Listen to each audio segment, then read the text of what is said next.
Bismillahirrahmanirrahim. Assalamualaikum warahmatullahi wabarakatuh. Bihamdillahi wassalatu wassalamu ala rasulillah wa ala alihi wa sahbihi wa mawalah. Faqala Allahu azza wa jalla, ya ayyuhalladzina amanu taqullaha haqqa tuqatih wa la tamutunna illa wa antum muslimun, amma ba'du.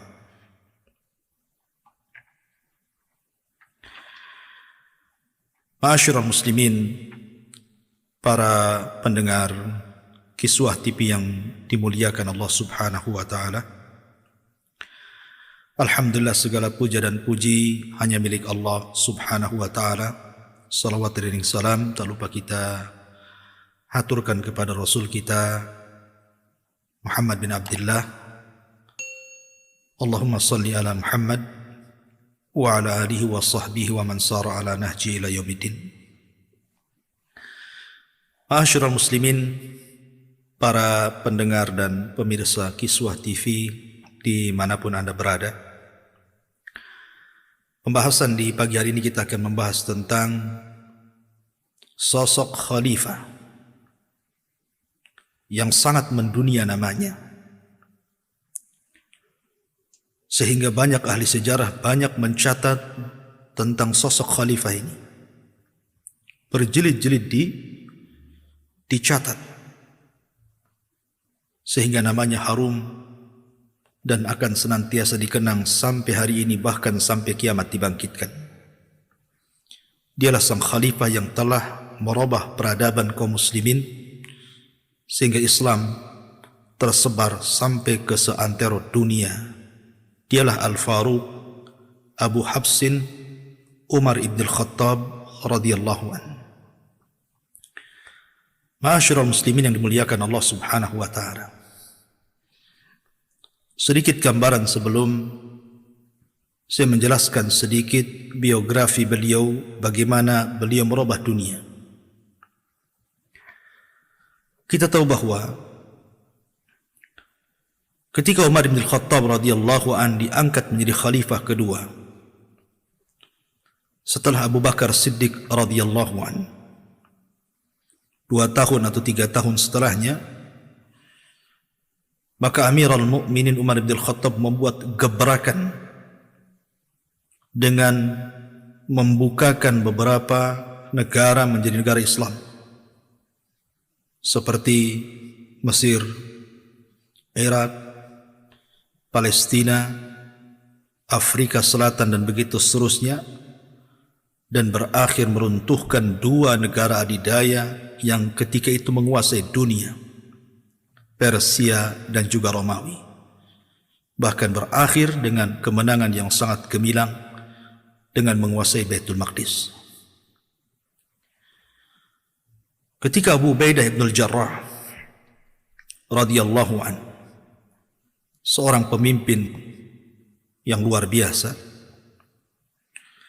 memerintahkan Khalid ibn Walid untuk menyerang Romawi. Kemudian Abu Ubaidah ibn al-Jarrah membagi beberapa pasukan ketika itu hendak menguasai Syam.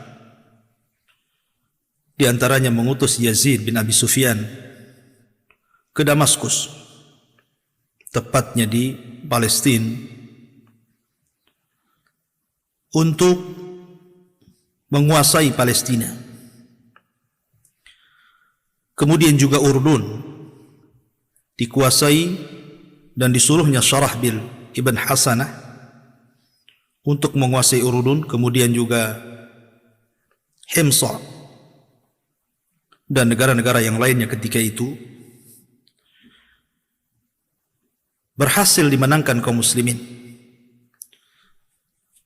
Dan puncaknya adalah ketika hendak menyerang Baitul Maqdis. Akan tetapi pengepungan yang cukup lama, ada yang mengatakan 4-6 bulan Baitul Maqdis dikepung, mereka tidak kunjung menyerah. Belakangan mereka meminta syarat bahwa Baitul Maqdis akan diserahkan kepada orang yang sudah tertera dalam kitab lama mereka bahwa orang itu memiliki alamat dan ciri-ciri yang berhak untuk mendapatkan kunci Baitul Maqdis. Datanglah Abu Ubaidah bin Jarrah dan dilihatnya bukan orangnya. Kemudian datanglah Syarahbil ibn Hasanah, rupanya bukan orangnya. Kemudian Yazid bin Abi Sufyan, kemudian Amr bin As, semua ditolak dan itu bukan ciri-ciri yang tertera dalam kitab-kitab mereka. Maka Abu Ubaidah bin Jarrah mengirim surat kepada Umar bin Khattab yang ketika itu berada di kota Madinah agar datang ke Baitul Maqdis untuk mengambil kunci Baitul Maqdis. Ketika membaca surat itu, maka Amirul Mukminin Umar bin Khattab radhiyallahu anhu memanggil Utsman ibn Affan radhiyallahu anhu dan juga Ali bin Abi Thalib untuk berkomunikasi apakah dia harus berangkat ke Syam ataukah tidak. Maka Utsman ketika itu menyarankan agar Umar tidak berangkat. Tetapi Ali radhiyallahu an justru sebaliknya memerintahkan agar Umar berangkat, karena dengan berangkatnya Amirul Mukminin itu merupakan kemenangan bagi kaum muslimin. Dan setiap langkah Umar dari Madinah berjalan di tengah padang pasir melewati gurun dan gunung adalah pahala yang besar, dan itu bagian kemenangan kaum muslimin. Maka Umar pun kemudian berterima kasih atas saran Utsman karena khawatir akan kaidul kaidin, tipu daya musuh yang justru akan menjebak Umar bin Khattab radhiyallahu anhu. Dan dia pun berterima kasih kepada Ali radhiyallahu anhu yang telah memberikan saran agar dia berangkat karena itu bagian daripada kemenangan besar khususnya bagi kaum muslimin. Dan Ali mengambil saran daripada Umar mengambil saran daripada Ali radhiyallahu anhu. Berangkatlah Umar bin Khattab bersama khadimnya pembantunya. Dan Umar bin Khattab radhiyallahu anhu mengatakan kepada pembantunya selama perjalanan yang cukup melelahkan dan jauh itu, maka anda berhak untuk menunggang unta. Sekali-kali saya dan sekali-kali anda. Kalau anda capek, naiklah ke untaku, dan kalau seandainya anda sudah hilang rasa capeknya, maka kita saling bergantian. Maka ketika itu pembantunya mengatakan, tidak mungkin ini dilakukan. Anta Amirul Mukminin, engkau adalah pemimpin kaum mukminin. Maka Umar bin Khattab mengatakan, apakah anda lebih kuat fisik dibandingkan saya? Akhirnya berjalanlah Umar bin Khattab bersama pembantunya dari kota Madinah Al-Munawwarah menuju Syam, Baitul Maqdis. Sesampainya Umar bin Khattab radhiyallahu anhu di Baitul Maqdis, maka disambutlah para qadatul muslimin, pemimpin-pemimpin kaum muslimin. Ada Abu Ubaidah bin Jarrah, ada Yazid ibn Muawiyah, ada Amr bin As, ada Syarahbil ibn Hasanah, dan para pemimpin yang lainnya. Inilah Umar bin Khattab Amirul Mukminin, dan tentara di hadapannya adalah tentara kaum muslimin, tentara Umar bin Khattab radhiyallahu anhu. Maka ketika berjumpa dengan teman-teman lamanya, terkhusus Abu Ubaidah bin Jarrah, maka Umar bin Khattab radhiyallahu anhu melihat kondisi pimpinan tertinggi tentara kaum muslimin Abu Ubaidah bin Jarrah. Subhanallah. Abu Ubaidah bin Jarrah adalah orang yang tidak pernah dirubah oleh dunia. Dilihatnya tendanya tidak ada apapun, tidak ada barang-barang berharga, tidak ada makanan enak. Maka Umar pun menangis. Apalagi ketika dia meminta makanan yang biasa dimakan Abu Ubaidah bin Jarrah dan dimakan pasukan kaum muslimin, rupanya makanan yang dimakan pasukan kaum muslimin jauh lebih lezat dibandingkan makanan Abu Ubaidah bin Jarrah.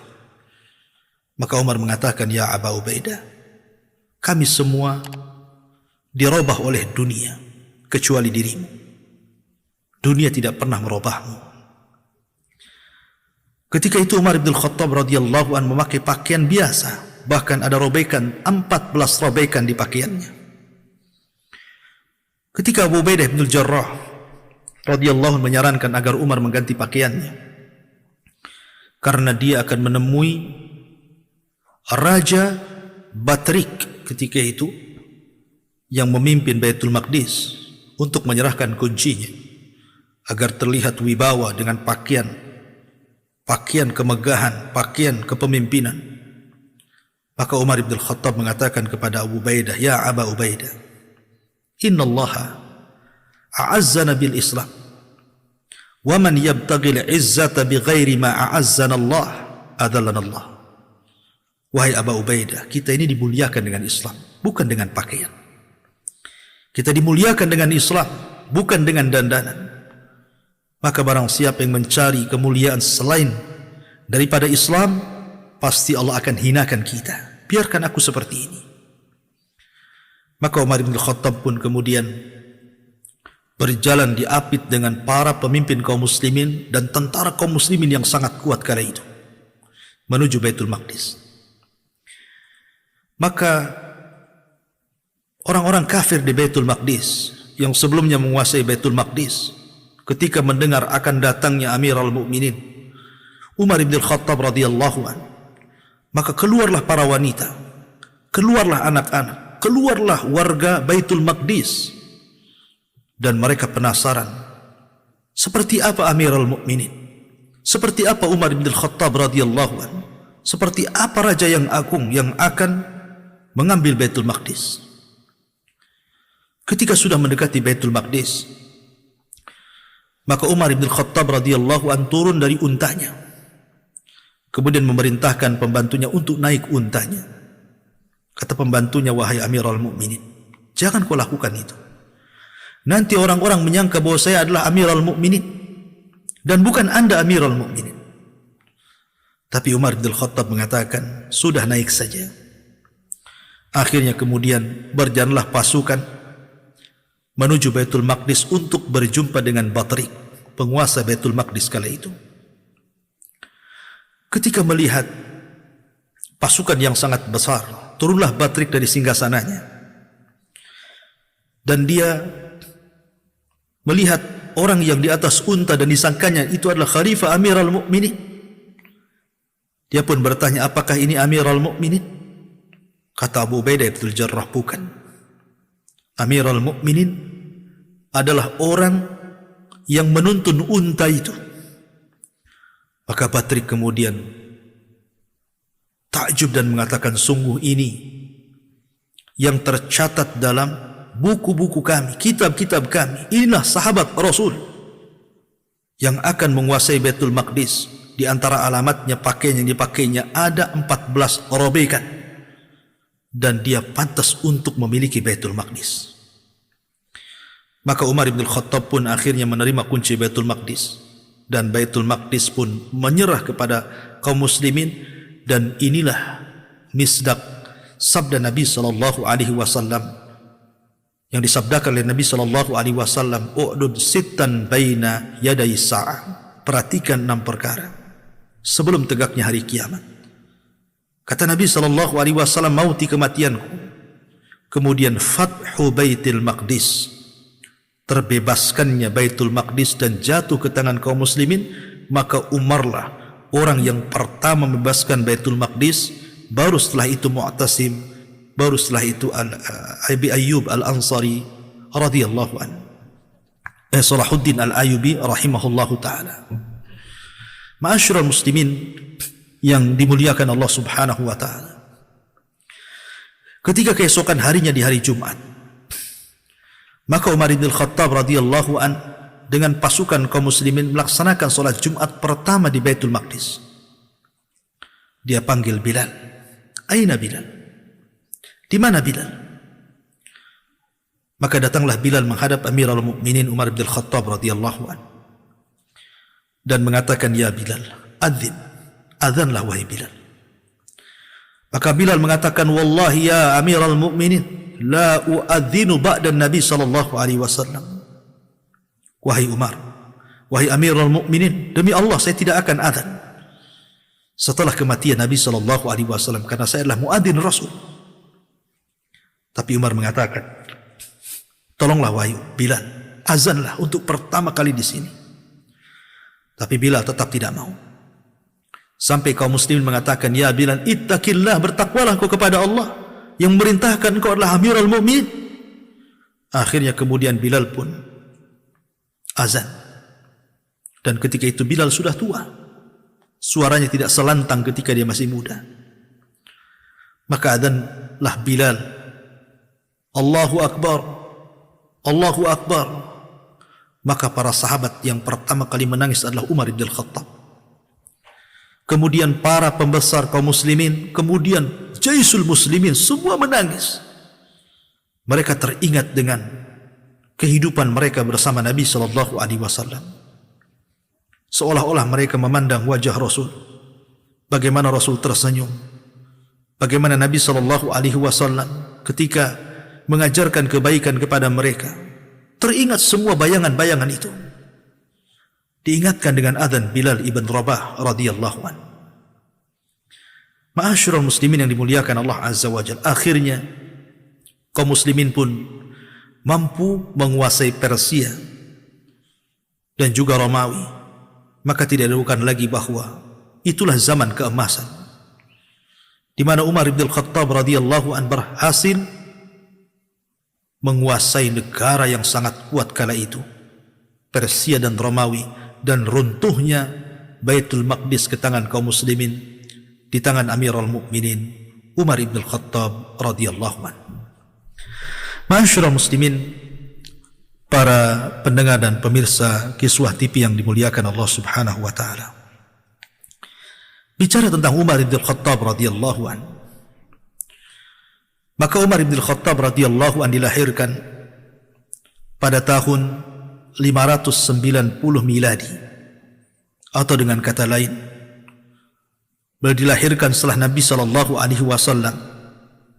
mendekati 13 tahun setelah lahirnya Nabi SAW dan setelah tragedi Perang Gajah. Banyak keistimewaan yang dimiliki Umar bin Khattab radhiyallahu anhu yang disabdakan Nabi SAW. Di antaranya, Umar dijanjikan oleh Nabi SAW sebagai sosok orang yang dijamin surga. Bahkan dia dimasukkan orang ketiga setelah Rasul Abu Bakar, kemudian Umar, dan dimasukkan pada 10 sahabat yang disebut dengan Al-Asharatu Al-Mubashshiruna bil Jannah. 10 sahabat yang dijanjikan masuk surga yang disebut dalam satu redaksi hadis Nabi SAW. Bahkan lebih daripada itu, Nabi SAW pernah diperlihatkan surga. Kemudian Nabi SAW mengatakan, Ittala'tul jannah fa idza ana biqasrin minadz dzahab. Aku diperlihatkan surga. Tiba-tiba kemudian di hadapanku ada istana yang sangat megah terbuat dari emas. Kemudian Rasul bertanya kepada malaikat, liman hadza, untuk siapa ini? Maka malaikat mengatakan, li rajulin minal Arab, untuk seorang anak muda dari Arab. Maka Rasul dalam hatinya mengatakan, fadhanantu annahu ana, aku sangka orang itu saya. Kemudian Nabi SAW bertanya lagi, liman hadza, untuk siapa ini? Maka malaikat mengatakan, li rajulin min Quraisyin, untuk anak muda dari bangsa Quraisy. Maka Rasul mengatakan, fadhanantu annahu ana, saya sangka itu saya, karena saya orang Arab dan saya orang Quraisy. Kemudian Rasul menegaskan kembali, liman hadza, untuk siapa istana emas ini? Maka malaikat mengatakan, li Umar ibn Khattab radhiyallahu anhu, ini milik Umar ibn Khattab. Ketika Nabi SAW hendak mendekati dan melihat istana itu, tiba-tiba melihat bidadari. Maka Rasul pun kemudian menundukkan pandangannya dan tidak jadi masuk. Kemudian setelah peristiwa itu dia bercerita kepada Umar ibn Khattab radhiyallahu anhu, bahwa dia melihat bidadari yang Allah Subhanahu wa taala akan sediakan untuknya, tapi karena malunya Rasul, itu bukan miliknya. Maka Rasul pun kemudian tidak jadi masuk istana. Maka Umar menangis mengatakan, a'alaika agharu ya Rasul, apakah harus aku cemburu dengan wahai Rasul? Kenapa aku harus cemburu dengan wahai Rasul? Maka Umar pun menangis. Kemudian yang kedua, Umar bin Khattab radhiyallahu anhu dianugerahi ilmu yang luar biasa. bahkan firasat yang tajam, firasat yang luar biasa. Dan itu ketika dia bermimpi, disebutkan dalam sebuah riwayat, bainama ana naim, kata Umar, ketika aku sedang tertidur, syaribtul labana, maka aku meminum secangkir susu. Kemudian Umar pun menceritakan mimpinya yang begitu panjang. Maka akhirnya kemudian para sahabat yang lain mentakwilkan bahwa mimpi yang dimimpikan Umar bin Khattab adalah al-ilmu, ilmu yang dimiliki Umar yang tidak dimiliki para sahabat yang lainnya. Makanya kemudian Umar pun adalah benteng dari seluruh fitnah yang akan berlaku di akhir zaman. Ketika Umar bin Khattab radhiyallahu anhu bertanya soal fitnah kepada Hudzaifah ibn Yaman, maka Hudzaifah mengatakan, fitnah yang Anda maksudkan adalah fitnah yang bergelombang seperti air lautan, yang tidak mungkin dihentikan sampai kiamat. Sementara Anda hidup, wahai Amirul Mukminin, maka pintu fitnah tidak mungkin akan terbuka. Tapi setelah kematian, maka fitnah itu akan terbuka dan tidak mungkin dicegah sampai kiamat dibangkitkan. Maka dia adalah pengaman dari fitnah itu. Karena di zaman Umar bin Khattab dan khalifah sebelumnya, Abu Bakar As-Siddiq radhiyallahu anhu, dan juga Nabi SAW, tidak pernah terjadi fitnah pembunuhan, peperangan antar kaum muslimin. Baru setelah Umar meninggal, maka terjadilah pembunuhan antar kaum muslimin, peperangan besar yang kita kenal dengan Siffin, dengan perang Jamal, perang-perang yang lainnya. Sampai hari ini fitnah peperangan antar kaum muslimin berlaku, dan itu tidak mungkin dicegah sampai kiamat dibangkitkan. Kemudian yang ketiga, bagaimana istiqamahnya Umar bin Khattab di dalam menegakkan sunnah Nabi SAW. Ketika dia sedang tawaf, dia lihat Hajar Aswad dan hendak menciumnya. Maka Umar bin Khattab radhiyallahu anhu mengatakan, wallahi demi Allah, inni la alamu annaka hajarun la tanfa wa la tadur. Engkau ini hanya seonggok batu, tidak mendatangkan manfaat, tidak juga mendatangkan madarat. Falaula anni ra'aitu an-nabiy sallallahu alaihi wasallam qabbalaka ma qabbaltuka. Kalaulah aku tidak melihat Rasul mencium kamu, buat apa aku cium kamu? Bagaimana tamasuk dengan sunnahnya Amirul Mukminin Umar bin Khattab radhiyallahu anhu, sehingga dia tidak melakukan kecuali apa yang pernah dilakukan Nabi sallallahu alaihi wasallam. Kemudian juga Umar bin Khattab radhiyallahu anhu memiliki pandangan yang sangat kuat sehingga terkadang dikuatkan oleh wahyu. Lihatlah ketika Allah Subhanahu wa taala mengharamkan 3 kali dalam ayatnya yang akhirnya total diharamkan khamar. Itu semua karena doa Amirul Mukminin Umar bin Khattab ketika dia memandang minuman keras sebagai minuman yang tidak ada manfaatnya, sehingga dia mengatakan, ya Rabb, bayyin lana fil khamri bayanan syafi'an. Ya Rabb, jelaskan kepada aku tentang hukum khamr dengan penjelasan yang memuaskan. Maka turunlah ayat pertama bahwa khamr itu ada manfaatnya tetapi madaratnya lebih besar. Tapi Umar kemudian tidak puas lagi, sehingga turunlah ayat la taqrabus salata wa antum sukara. Jangan kau dekat salat sementara kau mabuk. Sampai akhirnya Umar pun berdoa ketiga kalinya, maka turunlah ayat innamal khamru wal maisir wal ansab wal azlama ridsun min amali syaitan fajtanibuhu la'allakum tuflihun. Sungguhnya khamar dan yang sejenisnya adalah kotoran, termasuk perbuatan syaitan, maka jauhilah supaya kalian beruntung. Ma'asyiral muslimin, para pemirsa dan para pendengar yang dimuliakan Allah Subhanahu wa taala, Umar bin Khattab tentu suksesi kepemimpinan Amirul Mukminin. Kenapa dia menjadi khalifah yang mampu menyebarkan Islam bukan hanya di sekitar kota Madinah dan Mekah, bahkan perkembangan Islam sampai ke Mesir, sampai ke Palestina, sampai ke Syria, sampai ke Afrika Utara, bahkan sampai ke Armenia yang dulunya adalah di bawah kekaisaran Romawi. Akan tetapi kemudian Umar bin Khattab berhasil melakukan futuhat, pembebasan kota-kota dan negara-negara. Akhirnya Islam bukan hanya tersebar di kota Madinah dan Mekah, bahkan tersebar ke seantero dunia. Mesir, Palestina, Syria, Afrika, Armenia, dan negara-negara yang lainnya. Tentu tidak lepas daripada akhlak dan keadilan. Apabila disebut pemimpin yang adil, maka Umarlah orangnya.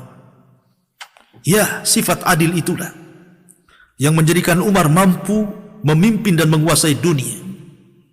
Rasulullah SAW bersabda, sab'atun yudhilluhumullahu fi dhillihi yawma la dhilla illa dhilluh. Ada 7 kelompok yang akan mendapatkan naungan arsy Allah di hari yang tidak ada naungan kecuali naungan Allah. Maka yang pertama yang disabdakan Rasul, malikun adil, pemimpin yang adil. Bagaimana bentuk keadilan Umar bin Khattab radhiyallahu anhu? Sedikit saya akan berikan gambaran bagaimana Umar bin Khattab radhiyallahu anhu memberikan keadilan kepada rakyatnya, sehingga Umar adalah khalifah yang sangat dicintai rakyatnya. Ma'asyiral muslimin yang dimuliakan, wajarlah Nabi SAW pernah mengatakan dalam hadis yang dikeluarkan Imam Ahmad dan dihasankan oleh Al-Albani rahimahullah ta'ala, "Lau kana ba'di nabiyyun lakana Umar bin Khattab radhiyallahu anhu." Kalau seandainya ada nabi sepeninggalku, maka Umarlah orangnya. Walakin la nabiyya ba'di, tapi tidak ada nabi sepeninggalku. Seolah-olah Umar mewarisi kepemimpinan Nabi SAW. Makanya wajar kalau Nabi SAW mengatakan dalam sebuah hadis, ketika Nabi SAW berdoa untuk kejayaan Islam dan kaum muslimin, apa kata Nabi SAW? Allahumma a'izzal Islam wal muslimin bi ahadi umaraini. Ya Allah, jayakanlah Islam dan kaum muslimin dengan salah satu dari 2 Umar. Maksudnya Umar yang pertama adalah Amr bin Hisham, atau dikenal dengan Abul Hakam, atau lebih dikenal dengan Abu Jahal. Dan yang kedua Umar bin Khattab radhiyallahu anhu. Tapi Allah memilihkan kepada Rasul dengan masuk Islamnya Umar bin Khattab radhiyallahu anhu. Maka persis seperti sabda Rasul, Allahumma izzal Islam wal muslimin. Ya Allah, kuatkan Islam, jayakan Islam, muliakan Islam dan kaum muslimin. Di tangan Umar inilah apa yang disebut dengan mukjizat Rasul saat perang Khandaq. Ketika Rasul mencangkul batu, kemudian datang cahaya ke langit, kemudian Rasul mentakwilkan bahwa 2 negara adidaya akan jatuh ke tangan kaum muslimin. Maka itu dibuktikan ketika kekhilafahan Umar bin Khattab radhiyallahu anhu. Suatu hari Umar bin Khattab radhiyallahu anhu lari kencang, seolah-olah sedang mengejar sesuatu. Berpapasanlah Umar bin Khattab dalam riwayat Utsman, dalam riwayat Ali radhiyallahu anhu. Kemudian bertanya, ila aina tasir ya Amirul Mukminin? Mau hendak ke mana kau berlari wahai Amirul Mukminin? Maka Umar bin Khattab radhiyallahu mengatakan, ba'irun aflat min ba'iri sadaqah. Unta yang lari, aku mengejarnya, dan unta itu adalah sedekah kaum muslimin untuk Baitul Mal. Maka dikatakan, ya Amirul Mukminin, kenapa engkau tidak perintahkan pembantumu atau mungkin pembantuku untuk mengajarnya? Maka Umar bin Khattab radhiyallahu mengatakan, wailakum, celaka engkau, ini tanggung jawab diriku. Aku yang akan dihadapkan di hadapan Allah.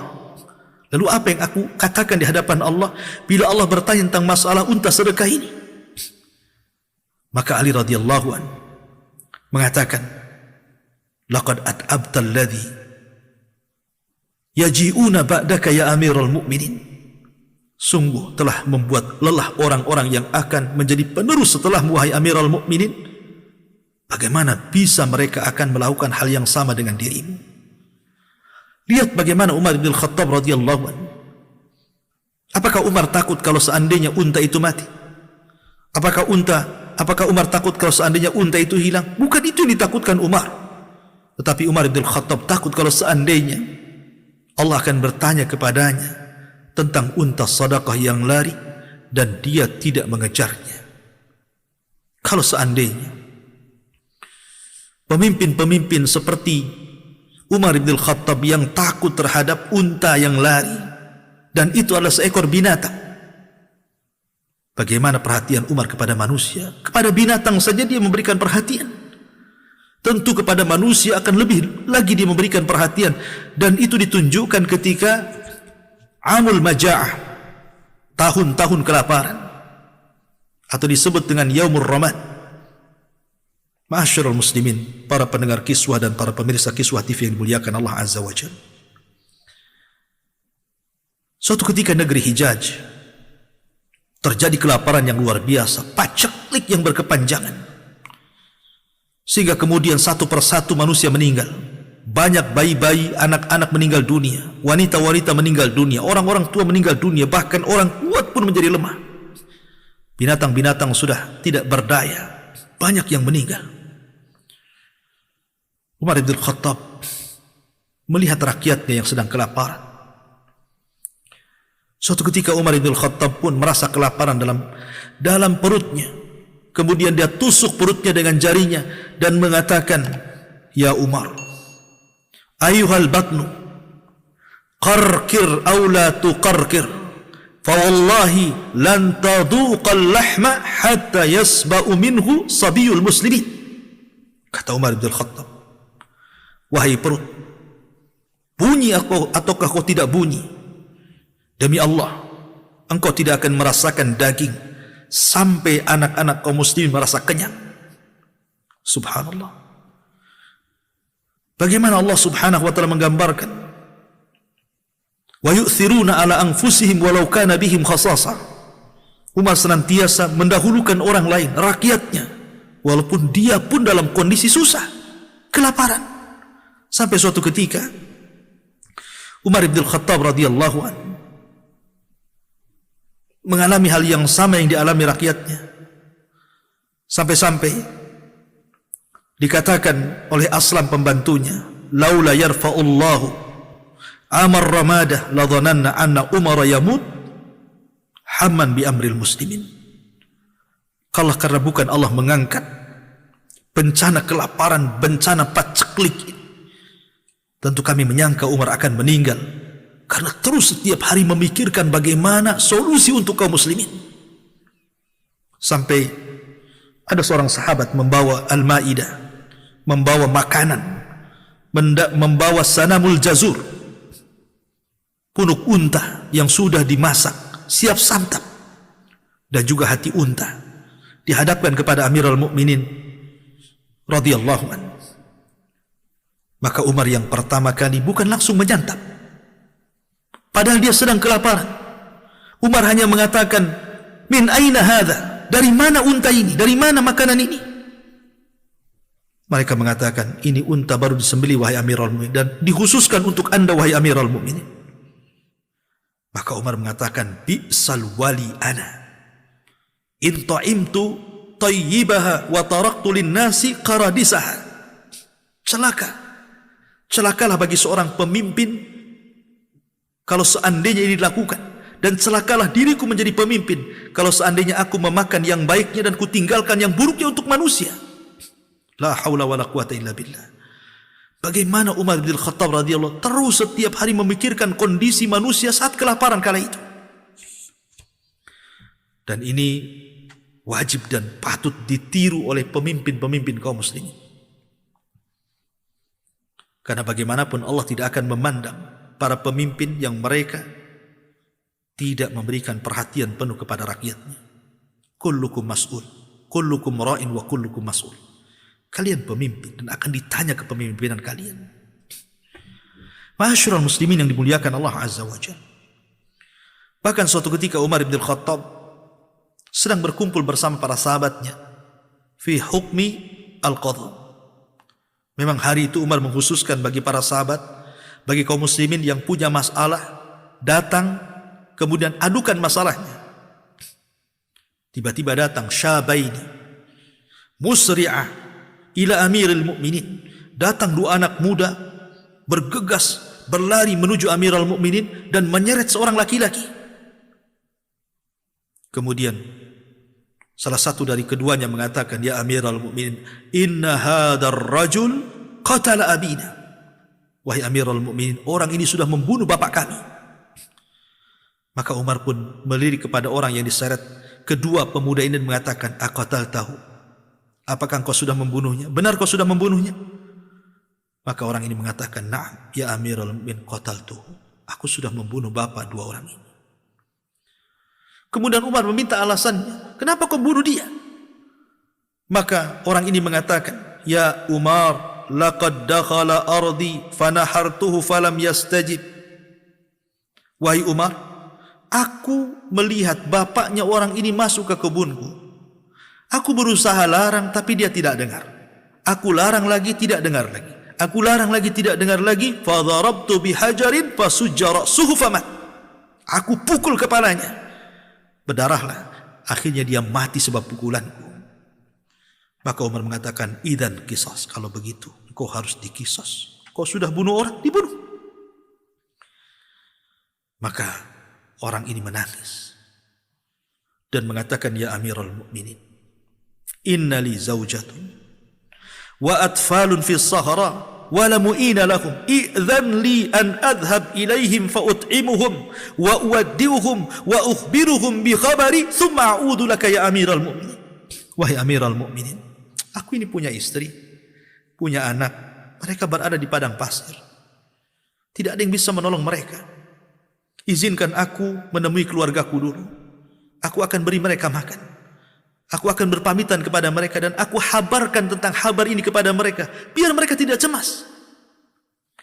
Tapi Umar memandang karena keadilannya, tidak lantas kemudian mengizinkan. Dia pandang dua orang itu dan mengatakan, apakah kau mengizinkan orang ini pergi ke keluarganya? Tapi keluarga korban mengatakan, tidak wahai Amirul Mukminin. Bagaimana kalau dia tidak datang lagi kemari? Bagaimana kalau dia pulang kemudian tidak datang kemari? Tidak akan terjadi keadilan di sini. Bangkitlah Abu Dzar Al-Ghifari, seorang sahabat Rasul, dan mengatakan, wallahi ana akhfuluhu ya Amirul Mukminin. Saya yang akan menjaminnya wahai Amirul Mukminin. Biarkan dia pergi menemui keluarganya. Maka Umar melirik Abu Dzar dan mengatakan, ya Abu Dzar, kamu tahu haknya seorang penjamin. Kalau sampai 3 hari dia tidak balik, maka engkau yang akan dibunuh. Engkau yang akan mendapatkan qisas. Tetapi sahabat Abu Dzar mengatakan, aku yakin dia akan kembali. Subhanallah. Ya, karena zaman itu zaman wafat. Zaman itu zaman orang tidak akan berkhianat. Zaman yang disabdakan Nabi SAW, khairun nasi qarni, sebaik-baik generasi adalah generasiku dan para sahabatku. Akhirnya Umar pun mengizinkan orang ini untuk menemui keluarganya dengan jaminan Abi Dzar Al-Ghifari radhiyallahu anhu. 1 hari ditunggu tidak datang. 2 hari ditunggu tidak datang. 3 hari ditunggu tidak datang. Hampir matahari mau tenggelam maghrib. Maka Umar pun memerintahkan agar dipanggil manusia as-salatul jami'ah, as-salatul jami'ah. Datanglah manusia dari mana-mana karena akan terjadi qisas. Kata Umar, aina Abi Dzar? Di mana Abu Dzar? Datanglah Abu Dzar. Wahai Abu Dzar, kamu sudah tahu resiko kamu menjamin orang itu? Kata Abu Dzar, ya. Saya harus dipenggal. Akhirnya Abu Dzar pun siap dipenggal. Ketika sang algojo sudah siap untuk qisas, tiba-tiba orang itu lari dari kejauhan dan mengatakan, ana jitu, saya datang. Saya datang. Maka orang-orang berteriak, ja'al qatil, ja'al qatil. Sang pembunuh sudah datang, sang pembunuh sudah datang. Maka bertakbirlah manusia, Allahu Akbar, Allahu Akbar. Karena mereka sebelumnya menangis. Bagaimana mungkin sahabat Abi Dzar harus meninggal seperti ini? Datanglah orang itu menghadap Amirul Mukminin dan meminta maaf karena keterlambatannya. Maka Umar bin Khattab radhiyallahu anhu mengatakan, kenapa kau datang?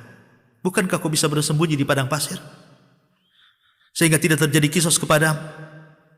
Lihat jawaban orang ini mengatakan, ma alayya bi Umar wa ma alayya bin nasi, innama alayya billadzi la yakhfa alaihi sir. Aku tidak takut kepadamu wahai Umar. Aku tidak takut kepada manusia. Yang aku takutkan adalah kepada zat yang tidak pernah tertutup padanya seluruh rahasia. Aku datang karena itu. Aku takut kepada Allah Subhanahu wa ta'ala. Mendengar jawabannya, Umar pun menangis. Dia panggil dua anak muda korban, keluarga korban itu, dan mengatakan, "Ata'fuan ba'da hadha?" Maukah kau maafkan setelah kejadian ini? Maukah kau maafkan setelah kejadian ini? Maka mereka mengatakan di hadapan Umar dan kaum muslimin, "Afauna anhu liwajhillah." Kalau begitu kami maafkan wahai Amirul Mukminin, semua karena wajah Allah Subhanahu wa ta'ala. Kemudian Umar melirik kepada orang yang akan dikisos itu dan mengatakan, "Lima ataita wa kana bi imkanika alla ta'ti." Kenapa kau datang? Bukankah kau bisa tidak datang? Kau bisa bersembunyi. Tapi orang ini mengatakan, "Ya Amirul Mukminin, khasyitu an yuqal dha'al wafa bainan nas." Dia mengatakan, "Demi Allah, aku hanya takut kalau aku tidak datang akan dikatakan di hadapan manusia, sungguh amanah telah hilang, sungguh amanah telah hilang di hadapan manusia." Kemudian Umar melirik kepada Abi Dzar dan mengatakan, "Ya Abi Dzar, kenapa kau menjadi kafil? Berani menjadi kafil? Bukankah kau tahu kafil itu, penjamin itu menggantikan posisi orang yang dikisas?" Maka Abi Dzar mengatakan, "Ya Amirul Mukminin, khasyitu an yuqal dha'atil muru'atu bainan nas." Wahai Umar, Amirul Mukminin, saya hanya takut kalau aku tidak menjamin dia, apa yang dikatakan manusia, manusia akan mengatakan dha'atil muru'ah. Muru'ah sudah hilang di antara manusia. Akhlak sudah hilang di antara manusia. Sudah tidak ada lagi yang bisa membantu saudaranya. Menangislah manusia. Begitulah Umar bin Khattab menyelesaikan kasus. Keadilannya, kearifannya, rasa kasih sayangnya luar biasa. Wajar kalau dicintai dan Islam menyebar ke sana kemari. Ma'asyiral muslimin yang dimuliakan Allah Azza wa Jalla. Ketika Umar bin Khattab radhiyallahu anhu, suatu ketika tiba-tiba dia mengatakan di hadapan manusia, "As-salatul jami'ah." Maka manusia datang dari mana-mana. Manusia sangka Umar akan berpidato dan berkhutbah dengan khutbah yang sangat penting dan arjen bagi kaum muslimin. Manusia datang dari mana-mana. Naiklah Umar ke atas mimbar. Umar pun mengatakan, setelah di atas mimbar dia memuji Allah, bersalawat kepada Nabi SAW. Kemudian dia mengatakan, "Ayyuhan nas, innama ana Umairun, innama ana Umairun, innama ana Umair." Dia mengatakan, "Wahai manusia, saya hanya Umar kecil. Saya hanya Umar kecil. Saya hanya Umar kecil." Fanazala ala mimbari. Tiba-tiba Umar selepas mengucapkan kalimat ini langsung turun dari mimbar. Tidak ada apa-apa. Dia hanya mengucapkan kalimat itu sementara manusia sudah menunggu-nunggu apa yang dikatakan Umar. Tiba-tiba Umar hanya naik dan mengatakan, "Saya hanya Umar kecil, saya hanya Umar kecil." Kemudian turun mimbar. Orang-orang mengatakan, "Ya Amirul Mukminin, adlalta nafsak. Kau sudah menghinakan dirimu di tengah-tengah kaum muslimin.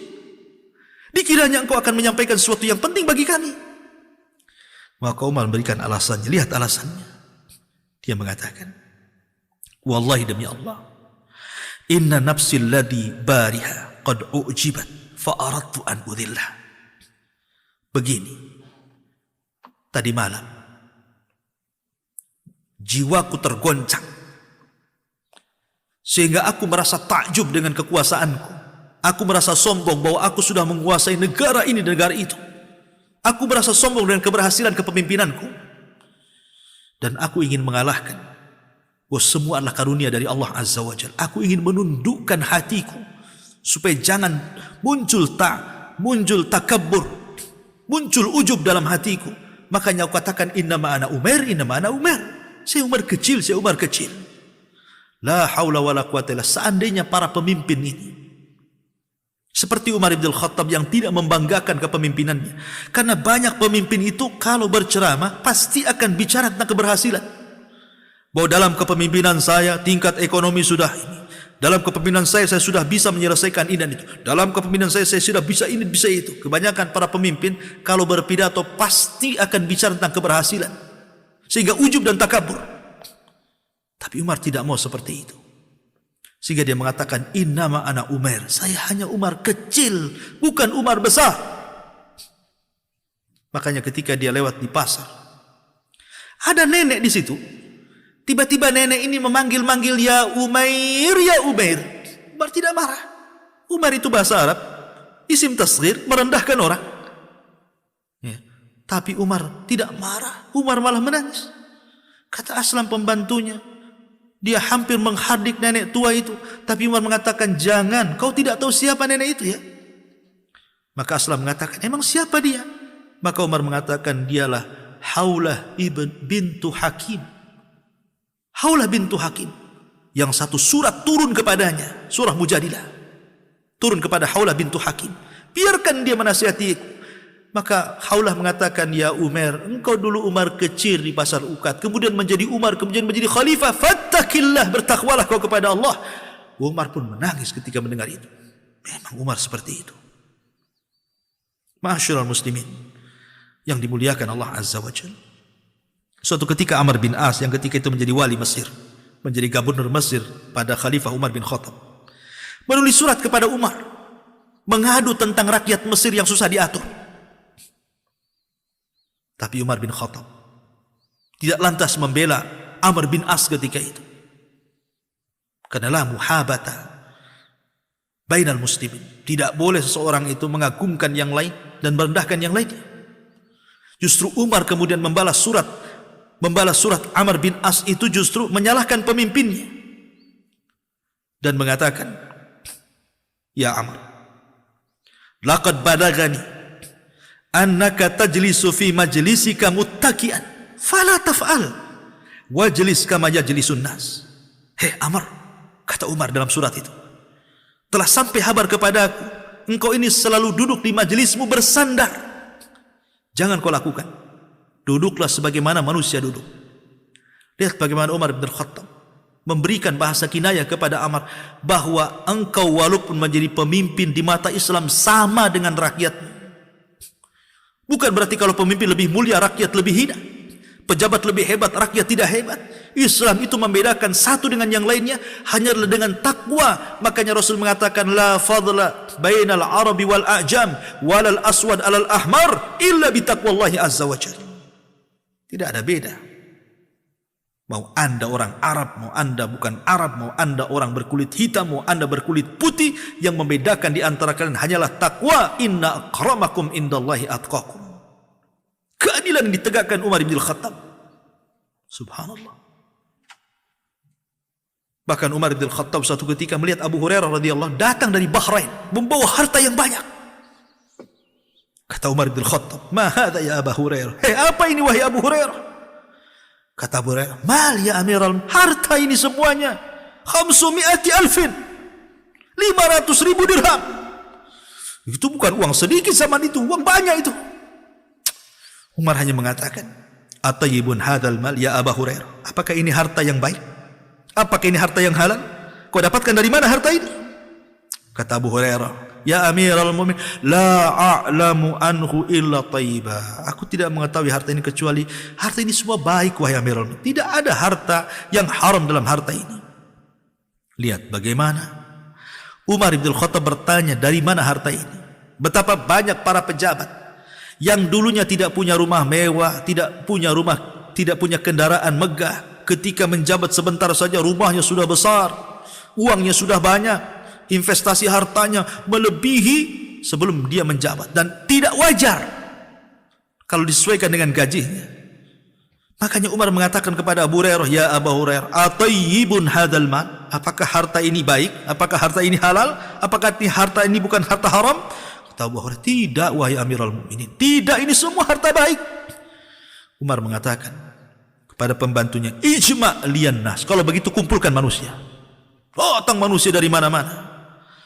Kata Umar bin Khattab mengatakan, "Ayyuhan nas, inna hadzal mal lakum, wallahi la ubki lakum anni syai'a." Ini harta kalian, ambil. Saya tidak akan menyisakan satu dirham pun, kecuali ini milik kalian rakyatku, kaum muslimin. Sehingga Umar itu kalau habis membagi-bagi harta di Baitul Mal, dia sapu sendiri Baitul Mal itu. Dikhawatirkan masih ada satu butir dirham atau dinar yang tersisa, dan dia tidak mau itu menjadi tanggung jawab berat dia di hadapan Allah Subhanahu wa taala. Lihat keadilan Umar bin Khattab, luar biasa. Wajar kalau Umar bin Khattab bisa mengubah dunia dengan keadilannya. Ma'asyiral muslimin yang dimuliakan Allah Azza wa Jalla, begitu banyak kisah-kisah Umar yang tidak mungkin dicatat tinta karena banyaknya teladan yang harus kita ikuti, terutama Anda para pemimpin. Akan tapi ikhwatu fiddin yang dimuliakan Allah Azza wa Jalla, Umar tetaplah Umar. Dia adalah manusia. Sehingga dia meninggal dunia. Zaman keemasan itu sudah berlalu. Umar pun meninggal dunia dengan cara terbaik, mati syahid. Ditikam oleh Abu Lu'lu' al-Majusi saat sholat subuh. Tapi kenangan, pelajaran yang diberikan kepada kita luar biasa. Begitulah sosok Al-Faruq yang telah merubah dunia dan menguasai Baitul Maqdis. Runtuhnya kekuasaan Persia dan Romawi. Mudah-mudahan sejarah ini bermanfaat bagi kita. Karena waktu juga yang kurang panjang, kita buat tanya jawab saja. Kepada moderator saya kembalikan, falyatafaddal mashkura.